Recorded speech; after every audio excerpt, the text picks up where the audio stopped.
Welcome to the Deep Dive. We're the show that digs into the stories behind the stories, pulling out the key stuff from, well, a whole stack of sources. And today we're starting with a phrase pretty much everyone knows.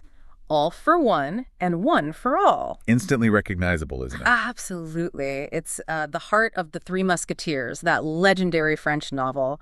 Our mission for this deep dive, we're going to unpack this amazing story, look at where it came from, the plot, which, let's be honest, grabs you right away. The characters. Their characters are fantastic. They really are. And its impact, which is just huge on pop culture, everything. We're using a bunch of Wikipedia excerpts here about the book, its history, adaptations, all that.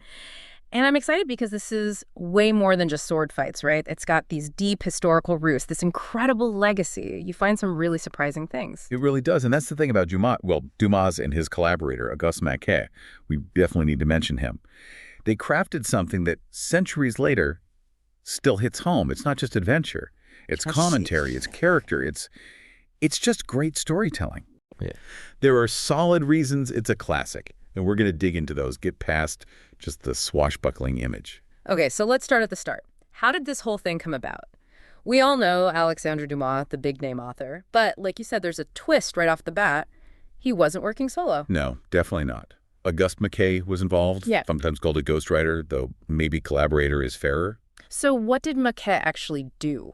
Well, his role was foundational. He did a lot of the heavy lifting on the historical research, digging into the period details, and he often came up with the initial plot outlines, the basic structure. Right. Then Dumas would take that material, run with it. He'd expand things, maybe add characters, cut others, and crucially, pour in that unmistakable Dumas style, that energy, the dialogue, the adventure. So it was a real partnership then? Absolutely. A true collaboration. Dumas brought the flair, Maquet brought the framework and the facts. It really highlights how even famous authors often have key partners behind the scenes. And that mix, the history plus the Dumas style, it created this world, 17th century France, that just feels so alive. The setting is specifically, 1625 to 1628? That's right. Smack in the middle of the Ancien regime, kings, queens, cardinals. Yeah, you're dropped right into it. All the court politics, personal ambitions mixing with affairs of state. And thinking about when it was published, 1844, that historical setting took on, extra meaning. How so? France was in the July monarchy then. Different time, but still debates raging between Republicans and monarchists. And Dumas, he often used the novel to point out subtly the injustices, abuses, and absurdities, as our source puts it, of that old monarchy, the Ancien regime. So using the past to comment on the present. Exactly. He could critique things, show the problems with monarchy through this historical lens, and readers could draw their own parallels to their current situation. It was clever. Made it more than just an escape. It had bite. That is clever. And Dumas was smart about how he even presented the story, wasn't he? Didn't he claim he just found it? He did. He wrote this dramatic preface saying he'd recovered manuscripts, like he'd stumbled across this lost history. Makes it sound so authentic. It does. Now, he was genuinely inspired by a real historical novel from 1700, the Memoirs de Monsieur d'Artagnan. That gave him the initial spark, the characters' names. Okay, so there was some truth there. Some truth, yes. But then Dumas spun this yarn about finding the names Athos, Porthos, and Aramis in a different manuscript altogether. He even pretended he needed permission to reprint it.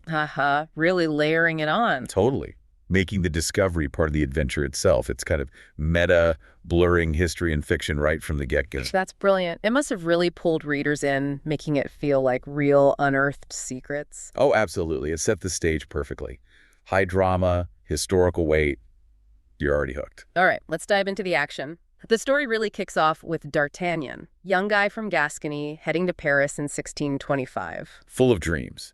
Wants to join the Musketeers of the Guard, the elite unit. He's got swagger, maybe a bit too much confidence. Definitely. And Paris doesn't exactly roll out the red carpet. His arrival is messy. What happens? Well, first, even before Paris and Mont-sur-Loire, he gets mocked for his horse, gets into a fight, gets knocked out. Oh, dear. And his important literate introduction gets stolen. And the guy who insults him turns out to be the Comte de Rochefort, Cardinal Richelieu's agent, already tangled with the villains. Wow. Okay, so trouble finds him fast. And then in Paris itself, while chasing Rochefort, he manages to bump into and offend Athos, Porthos, and Aramis separately. No way. Yes. leading to 3 duels scheduled for that same afternoon. It's almost comical how quickly he messes up, shows his hot-headedness. But this is where it turns, right? This disaster somehow leads to the famous friendship. Exactly. He shows up for the first duel with Athos, and guess who Athos' seconds are? Porthos and Aramis. You got it. They're all a bit surprised this kid wants to fight them all. But before they can really start, Cardinal Richelieu's guards show up. The rival. Yep. There to arrest them for illegal dueling. Dueling was banned, you see. Richelieu was strict about it. So what does D'Artagnan do? He could technically walk away. He's not a musketeer yet, but nope. Honor, maybe just excitement. He sides with the Three Musketeers against the Cardinal's men. Even though they're outnumbered. Yeah, 4-5, the book says, and they win. That shared fight, that moment of choosing a side, that's what seals the deal. Even though D'Artagnan joins a lesser regiment first, this is the real start of the all-for-one bond. That's such a great origin moment for the team. And from there, things get serious pretty fast. Affairs of state. Oh, yeah. They get pulled into some high-stakes court intrigue. The big one everyone remembers is the diamond necklace plot. Right, involving the Queen. Queen Anne. Yeah. She's maybe feeling a bit lonely, has a secret meeting with the Duke of Buckingham. He's England's top minister. And, well, there's affection there. Risky. Very. And she gives him a diamond necklace as a token. A necklace the king originally gave her. Ooh. Okay. That raises the stakes. How did Dumas make that royal stuff feel so personal, so gripping? By tying it directly to D'Artagnan and the Musketeers' loyalty. Cardinal Richelieu, always plotting, wants to expose the Queen, maybe hurt her influence. So he uses the necklace. Precisely. He gets the king to ask the Queen to wear those specific diamonds at a big party, knowing or suspecting they're gone. A trap. A total trap. Yeah. The Queen's confidant, Constance Bonacieux, tries to get help, but Richelieu blocks her. So the mission falls to D'Artagnan and his 3 friends. To get the diamonds back from London. Before the party. And it's a desperate race. Richelieu's men are everywhere. Porthos gets wounded, Aramis ambushed, Athos is detained. It's just D'Artagnan and his servant, Planchet, who make it. Wow. And even then, the villain Milady de Winter, she manages to steal 2 of the diamond studs in London. No. So close. But Buckingham, quick thinking, has perfect replacements made instantly. D'Artagnan races back, gets the necklace to the Queen just in time, saves her honor. It shows their incredible skill and, loyalty under pressure, personal courage impacting national politics. Okay, so amidst all this saving the Queen, what's happening with D'Artagnan's own life? You mentioned Constance Bonacieux. Right, the Queen's confidant. He's completely smitten with her, but she keeps getting kidnapped by Richelieu's people, or Milady. He's constantly trying to find her, rescue her. His love life is just as dangerous as everything else. That sounds exhausting. It is. And this personal connection leads us into some darker territory. We start learning about Athos's past. Ah, the mysterious one. Very mysterious. And his past is tangled up with Milady de Winter. She's not just Richelieu's beautiful spy. There's more. Much more. Turns out she's Athos's ex-wife. And she carries a brand, a fleur-de-lis. A brand, like a criminal brand. Exactly. Marked as a felon. Reveals this incredibly dark, hidden past. And D'Artagnan himself gets mixed up with her. Falls for her charms at first. But then he discovers that brand. And when he does, her charm turns to pure murderous rage. She becomes his personal, relentless enemy. Wow. And what's great is how Dumas weaves these personal histories and vendettas into the bigger political story. Milady isn't just evil, she's complex, driven by her past. Makes her terrifying. And it all leads to a pretty intense climax, doesn't it? Milady goes all out. She really does. Tries to have D'Artagnan killed multiple times. She even seduces her own guard, this Puritan guy named Felton, and convinces him to assassinate the Duke of Buckingham. Oh. And then, for revenge against D'Artagnan, she poisons Constance, his love interest. Just tragic. Oh, man. That's brutal. It is. But the Musketeers finally track Milady down. They hold this sort of impromptu trial, list all their crimes, and there are many. And they sentence her? To death. They find a local executioner to carry it out. And then there's this final twist. What is it? The executioner reveals he was the one who branded her years ago. Because she, when she was a young nun, had seduced his brother, who was a priest, leading to his ruin. That's incredible. Talk about karma. Right. A really dark, intense, but weirdly satisfying end for her character. Okay, let's shift gears slightly. Talk about the main 4.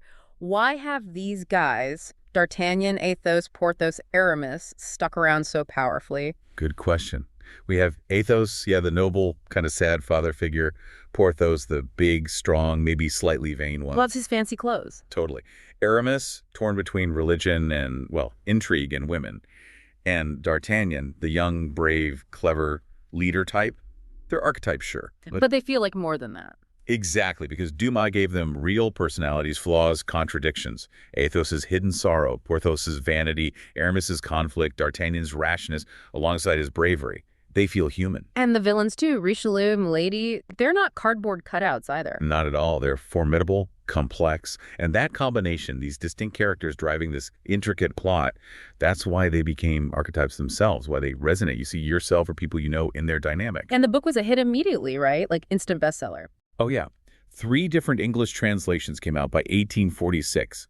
That's just 2 years after it started serialization in France. Huge demand. But that brings up something interesting, translation. How much did those early versions change things? That's a really important point. Early translations, like one by William Barrow that's apparently still around, often clean things up for, 19th century tastes. Meaning They cut out references to sex, or even things that just hinted at it. Our source mentions this could really affect scenes, like those tense ones between D'Artagnan and Milady. It changes the tone, the danger. So we might not have been getting the full picture. Quite possibly. Yeah. Modern translators like Richard Pefferer have really criticized these older versions for bad translation practices, saying they distort Dumas, which is why it's kind of amazing that someone like Lawrence Ellsworth is now doing the first complete English translation of the whole D'Artagnan series in like 150 years. Wow, a massive project. Huge. It shows how much depth is still there to uncover or maybe recover from the original.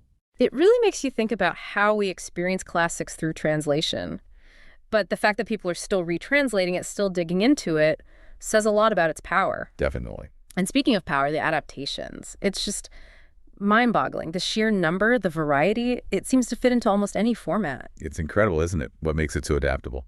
I think it's those core elements. Brotherhood, good versus evil, loyalty, adventure. They work anywhere. Yeah. Yeah. Doesn't matter if it's dogs or Barbie or set in modern times, that fundamental appeal remains. Yeah. The list is staggering. Give us some examples. Okay. Film. You got silent movies like Douglas Fairbanks back in 1921, pure swashbuckling. Then musicals in 1939, big Hollywood versions in 1948, 1993, the one with Charlie Sheen. Oh, yeah, I remember that one. The 2011 steampunkish one. Yeah. And even brand new French films. A big 2-parter just came out in 2023. Still going strong in France. Okay, what about TV? Loads. Multiple BBC series over the decades, 54, 66. Then that really popular recent one, The Musketeers from 2014. Plus spin-offs, like La Femme Musketeer about D'Artagnan's daughter. Even a Korean adaptation. It travels globally. Like animation, I feel like I've seen a few. Oh, animation's where it gets really wild and shows the adaptability. Disney did 3 Blind Musketeers way back in 36 Mice. Then the classic D'Artagnan and the 3 Musketeers. Loved that show. Right, anthropomorphic dogs. And they even swapped some traits between Athos and Porthos, interestingly.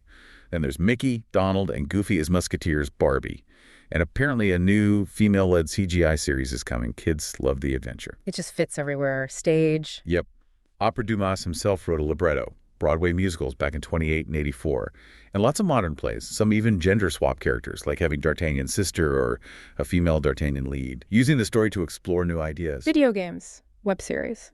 All of the above. Video games, board games. A web series called All for One that tackled LGBT themes and mental health within the framework. Audio dramas, too, one from Lady's point of view, which sounds fascinating. It keeps getting reinvented. It's truly amazing how one story branches out in so many ways. But the influence isn't just in direct adaptations, is it? It pops up in really unexpected places. That's maybe even more fascinating how it seeps into the cultural background, like the manga My Hero Academia. Yeah. The core powers are called All for One and One for All. Direct lift. No way. Yeah, or Slumdog Millionaire.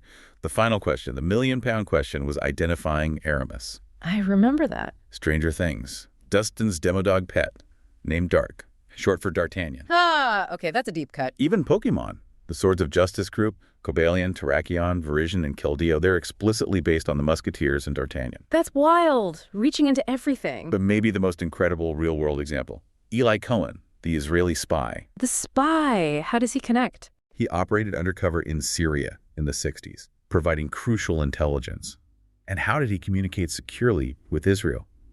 He used a French copy of the Three Musketeers as a book cipher. You're kidding. Not at all. Specific words or page numbers in that novel became the code. An incredibly clever use of a common book for secret messages. And that actual copy, it's now in the Mossad Museum in Israel. That is absolutely astonishing. From cartoons to spycraft, what a journey for one book. So, wrapping this up, wow, what a deep dive. We went from Dumas and Mackay putting this thing together, weaving in history and politics. Right, that hidden commentary. To the adventure itself, D'Artagnan, Athos, Porthos, Aramis, the diamonds, the duels, Milady's schemes. The betrayals, the final showdown. Yeah, and then this unbelievable legacy. Film, TV, animation, games. Arby, Pokemon, real-life spies. It really makes you think, how does one story do all that? How does it stay relevant, inspire so many different things for so long? What makes it truly timeless? It's got to be those core human elements, right? Friendship, loyalty, fighting for what's right, ambition. Those things don't really change, even if the setting does. Yeah, the fundamental story works across time. That's the secret sauce, I think. Yeah. The archetypes are strong, the theme's universal. So here's a final thought to leave you with. If this one novel, The Three Musketeers, could spawn all this cartoons, spy codes, everything in between, what other stories that we love, that we think we know, have hidden depths or surprising origins just waiting to be uncovered, makes you want to look closer at the tales we take for granted, doesn't it? Thanks for joining us on this deep dive. We'll see you next time.